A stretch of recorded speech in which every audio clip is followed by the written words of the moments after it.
పురాణ కాలం నుంచి ఈ మాసం ప్రత్యేకతను సంతరించుకుంది.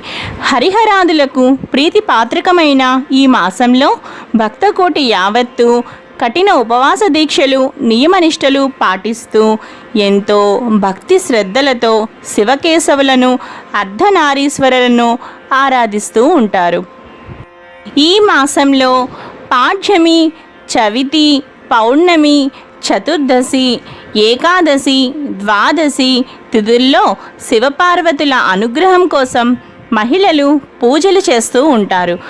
పట్టణాల్లోనే కాకుండా గ్రామాల్లో సైతం మహిళలు ఈ మాసంలో విశేష పూజలు జరుపుకుంటారు.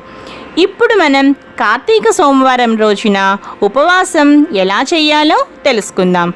కార్తీక సోమవారం నాడు ఉదయాన్నే మేల్కొని నదీ స్నానం కానీ లేదా ఇంట్లోనైనా